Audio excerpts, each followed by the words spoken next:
Hey there, gorgeous! Happy Frugal Friday to you. I hope that you've had a great week. I wanted to share a powder foundation with you that I recently discovered, and I just found out it's been out for a couple years now. Where have I been? Apparently this came out in 2021, but I don't know about you. That year was an entire blur for me. So what am I talking about? The Covergirl Extreme Wear Powder Foundation. I'm going to show you the application with this up close so you can make an informed decision. I'm also including a wear test at the end. So let's hop into it. I have El Nada on my face, with the exception of my eyes. I'm going to start with a moisturizer. I'm using the e.l.f. Holy Hydration Hydrogel Moisturizer. My concealer today will be the NYX Bear With Me Serum Concealer. So I'm going to put that on first since powder is going to go over the top of that. Goodbye to AMI bags.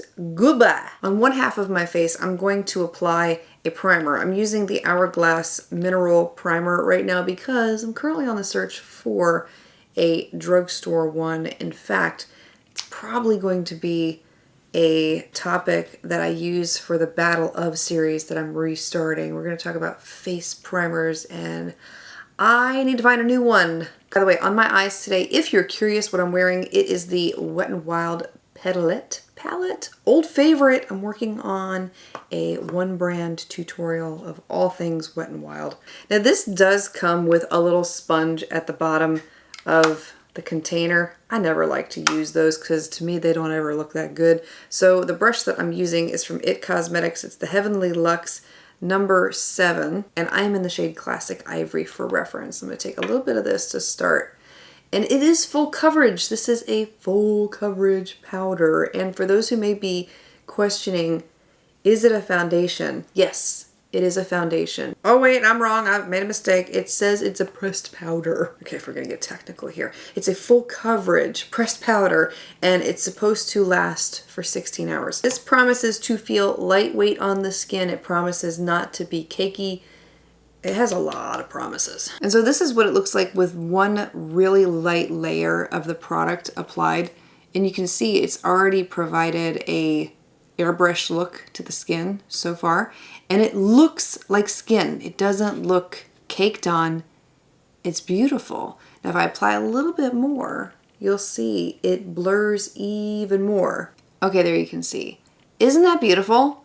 And I'll come in even closer. I am actually going to zoom you in so you can see it up close from this side to this side. It's just amazing to me. And this retails for $10, by the way.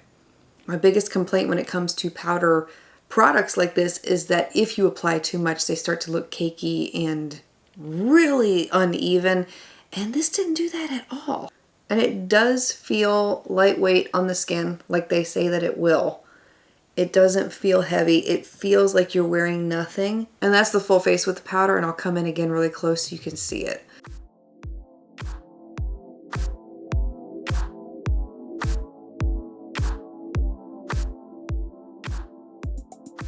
So how did this hold up throughout the day? When I applied this the first time, I wore it, how long was it that day? It was a good 11 hours on my face, and I did record it so you could see what it looked like. I did have very minimal shine breakthrough like you can see here, but if you look up close at my skin, it still doesn't look cakey. Nothing broke down. There wasn't any transfer, no movement. It looked just as beautiful as when I had first applied it. And even the side with no primer, nothing, nothing. It still looked so amazing. My only complaint with it is that I feel like either I need to go up one shade in color or it potentially oxidized on me. I'm not sure which it is just yet. I'm going to see if they have a lighter color than this and try that, because I do feel like when I was out in natural daylight, my face was a little darker than my neck. And even when I did my Instagram reels today, I had to use a filter because you could see it like very clearly. I was recording in the car. It was very apparent. So I didn't really care for that aspect of the powder. But other than that, it's amazing. If you can find a shade match, it's worth looking into. Let me know your thoughts if you have had the opportunity to try this one out for yourself. If you enjoyed today's video, I know it was short, I hope that you will give it a thumbs up. And if you want to hang out with me more in the future, you're always welcome to subscribe. I speak love, peace, and joy into you and into your home, and I look forward to seeing you again next week. Have a beautifully blessed weekend ahead.